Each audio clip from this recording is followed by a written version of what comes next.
ಧನುರಾಶಿ ವಿದೇಶದಿಂದ, ವಿದೇಶಿ ಕಂಪನಿಗಳಿಂದ ನಿಮಗೆ ಕೆಲಸಕ್ಕೆ ವಿಶೇಷವಾದಂತಹ ಆಹ್ವಾನ ಬರಬಹುದು. ಅದು ಬಂದರೆ ನಿಮ್ಮ ಪರಿಸ್ಥಿತಿಯನ್ನು, ಮನೆಯ ವಾತಾವರಣವನ್ನು ಎಲ್ಲವನ್ನು ಗಮನಿಸಿಕೊಂಡು ಸರಿಯಾದ ನಿರ್ಧಾರವನ್ನು ಮಾಡಿ ಅಂತ ಅರ್ಥ. ನೀವು ಮಾಡ್ತಾ ಇರತಕ್ಕಂತಹ ಕೆಲಸದ ಬಗ್ಗೆ ನಿಮಗೆ ತೃಪ್ತಿ ಇರುತ್ತೆ, ಆದರೆ ಆ ವಿಚಾರವನ್ನು ಕೈಬಿಡ್ತಕ್ಕಂತಹ ಸಾಧ್ಯತೆ ಹೆಚ್ಚಾಗಿರುತ್ತೆ. ನೋಡಿ, ಆಲೋಚನೆ ಮಾಡಿ. ಈಗಾಗಲೇ ಒಂದು ಕಡೆ ಕೆಲಸ ಮಾಡ್ತಾ ಇರ್ತಕ್ಕಂಥವ್ರು ಯಾವುದೋ ಬೇರೆ ಕಡೆ ಅನುಕೂಲ ಆಗುತ್ತೆ ಅಥವಾ ಬೇರೆ ಕಡೆ ಕೆಲಸ ಸಿಕ್ಕತ್ತೆ ಅಂತ ಹೇಳಿ ಇರುವಂತಹ ಕೆಲಸವನ್ನು ಬಿಟ್ಟರೆ ನಾಳೆ ಅಲ್ಲಿ ಏನಾದರೂ ವ್ಯತ್ಯಾಸಗಳಾದಾಗ ಹೇಗೆ ಅನ್ನುವಂಥದ್ದನ್ನು ಮನಸ್ಸಿನಲ್ಲಿ ಇಟ್ಟುಕೊಂಡು ಸರಿಯಾದಂತಹ ವಿಚಾರವನ್ನು ತಿಳಿದು ನಂತರದಲ್ಲಿ ನಿರ್ಧಾರವನ್ನು ಮಾಡಬೇಕು ಅನ್ನುವಂಥದ್ದು. ಕುಟುಂಬದಲ್ಲಿ ಎಲ್ಲ ವಿಚಾರಗಳಿಗೂ ಕೂಡ ಭಿನ್ನಾಭಿಪ್ರಾಯ ಹುಟ್ಟುತ್ತೆ, ಇದು ಸಹಜ. ಯಾಕೆ ಅಂತಂದರೆ ನೀವೀಗ ನಿಮ್ಮ ವೈಯಕ್ತಿಕವಾದ ವಿಚಾರವನ್ನು ಮನೆಯಲ್ಲಿ ಹೇಳಿದಾಗ ಅವರವರ ಅಭಿಪ್ರಾಯವನ್ನು ಹೇಳಲೇಬೇಕಾದಂಥದ್ದು. ಆ ಅಭಿಪ್ರಾಯ ನಿಮಗೆ ವಿರುದ್ಧವೇನೋ ಅಂತ ಹೇಳಿ ಅನ್ನಿಸಬಹುದು. ಇವೆಲ್ಲವನ್ನು ಸರಿಯಾಗಿ ವಿಮರ್ಶೆ ಮಾಡಿ ಆಯಾ ಕಾಲಕ್ಕೆ, ಆಯಾ ಸಮಯಕ್ಕೆ, ಸಂದರ್ಭಕ್ಕೆ ಅನುಗುಣವಾಗಿ ಯಾವ ರೀತಿಯಲ್ಲಿ ನಿರ್ಧಾರಗಳನ್ನು ಮಾಡಬಹುದೋ ಅದೆಲ್ಲವನ್ನೂ ಕೂಡ ಆಲೋಚನೆ ಮಾಡಿ ತೀರ್ಮಾನವನ್ನು ಮಾಡಿ. ಹಳೆಯ ಸ್ನೇಹಿತರ ಸಲಹೆ ನಿಮಗೆ ಸಹಾಯವಾಗುತ್ತೆ. ಸ್ನೇಹಿತರು ಏನು ಸಲಹೆಯನ್ನು ಕೊಡ್ತಾರೆ ಅದು ನಿಮಗೆ ಅನುಕೂಲಕ್ಕೆ ಬರುತ್ತೆ ಅಂತ ಅರ್ಥ. ನಿಮ್ಮ ಸಮಸ್ಯೆಗಳನ್ನು ಬಿಡಿಸಿ ಹೇಳಿ ಪರಿಹಾರವನ್ನು ಕಂಡುಕೊಳ್ಬೇಕು. ಯಾವ ವಿಷಯದಲ್ಲಿ ಏನೇನು ಸಮಸ್ಯೆಗಳಾಗತ್ತೆ, ಏನು ಮಾಡಿದರೆ ಹೇಗೆ ಅನ್ನುವಂಥದ್ದನ್ನು ನೋಡಬೇಕಾದಂಥದ್ದು. ಕೆಲಸ ಕಾರ್ಯದಲ್ಲಿ ಭವಿಷ್ಯ ಚೆನ್ನಾಗಿದೆ, ಹಾಗಾಗಿ ಯಾವ ಯೋಚನೆಗಳು ಕೂಡ ಬೇಡ. ಎರಡನೇ ಮದುವೆ ಆದಂಥವರಿಗೆ ತುಂಬ ತೊಡಕುಗಳು. ಎರಡನೇ ಮದುವೆ ಆಗಿದ್ದೇ ಸಮಸ್ಯೆ, ಇನ್ನು ಅದಾದ ನಂತರದಲ್ಲಿ ಆಗ್ತಕ್ಕಂತಹ ಕೆಲವು ಸಮಸ್ಯೆಗಳು ಅದು ಮಿತಿಮೀರಿದಂಥದ್ದು. ಶುಕ್ರಗ್ರಹನನ್ನು ಪ್ರಾರ್ಥನೆ ಮಾಡಿ. ಶುಭವಾಗಿ. ಮಕರ ರಾಶಿ ಮುಂಚಿತವಾಗಿ ಸಿದ್ಧ ಮಾಡಿಟ್ಟಂತಹ ಆಹಾರದಿಂದ ಅಥವಾ ಹಿಂದಿನ ದಿವಸದ ಆಹಾರದಿಂದ ಅಥವಾ ಹಳಸಿದ ಪದಾರ್ಥ ಸೇವನೆಯಿಂದ ನಿಮಗೆ ತೊಂದರೆ ಆಗಬಹುದು. ಆಹಾರದ ಬಗ್ಗೆ ಹೆಚ್ಚು ಗಮನ ಇರಲಿ. ಫುಡ್ ಪಾಯ್ಸನ್ ಅಂತ ಏನು ಹೇಳ್ತೀವಿ ಆ ರೀತಿ ಸಮಸ್ಯೆಯನ್ನು ಅನುಭವಿಸಬೇಕಾಗಬಹುದು. ವ್ಯಾಪಾರ, ವ್ಯವಹಾರ, ಹಣ ಹೂಡಿಕೆ ಇತ್ಯಾದಿಗಳಲ್ಲಿ ಮನಸ್ಸಿಗೆ ನೆಮ್ಮದಿ ಸಿಕ್ಕುತ್ತೆ. ವ್ಯಾಪಾರವನ್ನು ಮಾಡೋದರಿಂದ, ಲಾಭವನ್ನು ನೋಡೋದರಿಂದ, ಹಣ ಕೈಯಲ್ಲಿ ಓಡಾಡೋದರಿಂದ, ಹೂಡಿಕೆಯನ್ನು ಮಾಡೋದರಿಂದ, ಸ್ಟಾಕ್, ಶೇರ್ ಇತ್ಯಾದಿಗಳಲ್ಲಿ ನಿಮ್ಮನ್ನು ನೀವು ತೊಡಗಿಸ್ಕೊಳ್ಳೋದ್ರಿಂದ ನಿಮ್ಮ ಮನಸ್ಸಿಗೆ ಆನಂದವಾಗ್ತಕ್ಕಂಥದ್ದಿದೆ. ನಿಮ್ಮ ಆಸೆ ಮತ್ತು ಶಿಸ್ತನ್ನು ಬೇರೆಯವರಿಗೆ ಬಲವಂತವಾಗಿ ಒಂದು ರೀತಿಯಲ್ಲಿ ಹೋರಿಸಬೇಡಿ. ನಿಮ್ಮ ಆಸೆ ಏನಿದೆ ಅದನ್ನು ಈಡೇರಿಸ್ಕೊಳ್ಳಿ, ಆದರೆ ನಿಮ್ಮ ಶಿಸ್ತೇನಿದೆ ಅದನ್ನು ಬೇರೆಯವರೂ ಪಾಲಿಸಬೇಕು ಅಂತ ಹೇಳಿ ಏನಿಲ್ಲ. ಶಿಸ್ತುಬದ್ಧವಾಗಿರಬೇಕಾದಂಥದ್ದು ಜಗದ ನಿಯಮ.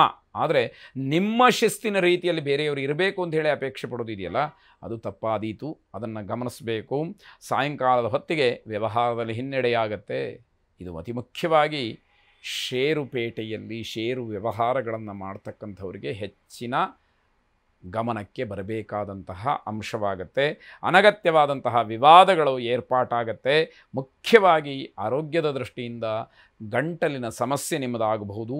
ಜಾಗ್ರತೆಯನ್ನು ವಹಿಸಬೇಕಾಗತ್ತೆ. ವ್ಯಾಘ್ರವಾಹನ, ಹುಲಿಯನ್ನು ವಾಹನವಾಗಿಟ್ಟುಕೊಂಡಿರತಕ್ಕಂತಹ ಚಾಮುಂಡೇಶ್ವರಿಯನ್ನು ಪ್ರಾರ್ಥನೆ ಮಾಡಿ. ಶುಭವಾಗಿ. ಕುಂಭರಾಶಿ ಜನರಿಂದ ನಿಮ್ಮ ಭಾವನೆಗಳಿಗೆ ಉತ್ತಮವಾದಂತಹ ಗೌರವ, ಮನ್ನಣೆ ಸಿಕ್ಕಬಹುದು. ಆದರೆ ಅಂತಹ ಜನರನ್ನು ಒಳ್ಳೆಯ ಮಾತಿನಿಂದ ಹಾಗೆ ಉಳಿಸ್ಕೊಳ್ತಕ್ಕಂತಹ ಪ್ರಯತ್ನವನ್ನು ನೀವು ಮಾಡಬೇಕಾದಂಥದ್ದು. ಭೋಗ ಜೀವನ ನಡೆಸ್ತಾ ಇರತಕ್ಕಂಥವರಿಗೆ ಅನ್ನದ ಬೆಲೆ ತಿಳಿಯುವಂಥದ್ದು. ತುಂಬ ಶ್ರೀಮಂತಿಕೆಯಿಂದ, ಯಾವುದೋ ಒಂದು ದರ್ಪದಿಂದ, ಅಹಂಕಾರದಿಂದ ಮೆರೆಯುವಂಥವರಿಗೆ ಯಾವ ಸಮಯದಲ್ಲಿ ಊಟವನ್ನು ಮಾಡಬೇಕು, ಯಾವ ಸ್ಥಳದಲ್ಲಿ ಊಟವನ್ನು ಮಾಡಬೇಕು ಅವೆಲ್ಲವೂ ಕೂಡ ಕೈತಪ್ಪಿ ಹೋಗುತ್ತೆ. ಅನ್ನಾಹಾರಗಳು ಇಲ್ಲದೇ ಇರತಕ್ಕಂತಹ ಜಾಗದಲ್ಲಿ ವ್ಯಥೆಯನ್ನು ಪಡಬೇಕಾಗುತ್ತೆ. ಏನಾದರೂ ಸಿಕ್ಕಿದರೆ ಸಾಕು ಅನ್ನೋಷ್ಟರ ಮಟ್ಟಿಗೆ ಪರಿಸ್ಥಿತಿ ಒದಗಿ ಬರುತ್ತೆ ಅಂತ ಅರ್ಥ. ಕುಟುಂಬದ ಸದಸ್ಯರಾಗಲಿ, ಸ್ನೇಹಿತರಾಗಲಿ ಯಾರೂ ಕೂಡ ಸಹಾಯ ಮಾಡೋದಿಲ್ಲ. ಹಲವಾರು ವಾದ ವಿವಾದಗಳು ಏರ್ಪಾಟಾಗುತ್ತೆ. ಜೊತೆಗೆ ಸಿಟ್ಟು ತಾರಕಕ್ಕೇರುತ್ತೆ. ಇವೆಲ್ಲವನ್ನು ಗಮನಿಸ್ಕೊಳ್ಬೇಕು. ಜೊತೆಯಲ್ಲೇ ಇರತಕ್ಕಂಥವ್ರಿಗೆ ನಿಮ್ಮ ಕೋಪದಿಂದ ತೊಂದರೆಯಾಗ್ತಕ್ಕಂತಹ ಸಾಧ್ಯತೆ. ಸಿಟ್ಟು ಬಂದಾಗ ಯಾರಿಗೆ ಏನು ಮಾಡ್ತೀರಿ ಅಂತ ಹೇಳೋಕ್ಕಾಗೋದಿಲ್ಲ.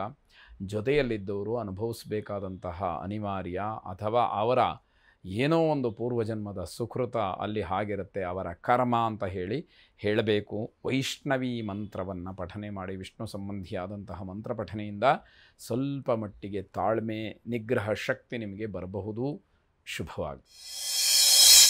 ಕೊನೆಯದಾಗಿ ಮೀನರಾಶಿ, ಬಹಳ ಕಷ್ಟಪಟ್ಟು ಕೆಲಸ ಮಾಡಿ ಸಂಪಾದನೆ ಮಾಡಿದಂತಹ ಹಣ ಅನುಪಯುಕ್ತವಾದಂತಹ ಕೆಲಸಕ್ಕೆ ಖರ್ಚಾಗತ್ತೆ. ಎಷ್ಟು ಬೇಸರ ಆಗುತ್ತೆ. ಆದರೆ ಅದು ಅನಿವಾರ್ಯ ಅಂತಕ್ಕಂಥದ್ದು. ಕೆಲಸದ ಆಮಿಷವನ್ನು ಒಡ್ಡಿ ಕೆಲಸ ಕೊಡಿಸ್ತೀನಿ ಅಂತ ಹೇಳಿ ನಿಮ್ಮಿಂದ ಹಣವನ್ನು ಕಿತ್ಕೊಳ್ಬಹುದು.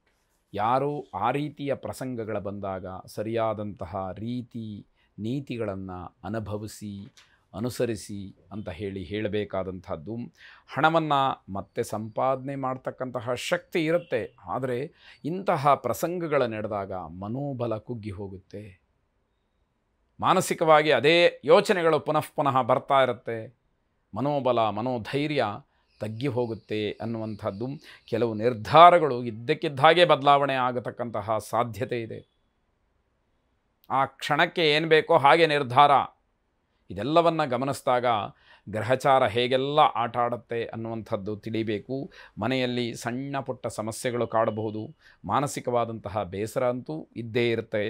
ವಿರೋಧಿಗಳ ಬಗ್ಗೆ ಎಚ್ಚರ ಇದ್ದರೂ ಕೂಡ ಮೋಸ ಹೋಗ್ತಕ್ಕಂತಹ ಸಾಧ್ಯತೆ ಯಾವ ಕ್ಷಣದಲ್ಲಿ ಏನು ಮಾಡ್ತಾರೋ ಗೊತ್ತಿಲ್ಲ. ಆ ಅನುಭವ ಆದ ಮೇಲೆ ಗೊತ್ತಾಗುವಂಥದ್ದು. ಕನಕದುರ್ಗಾ ಪ್ರಾರ್ಥನೆಯನ್ನು ಮಾಡಿ.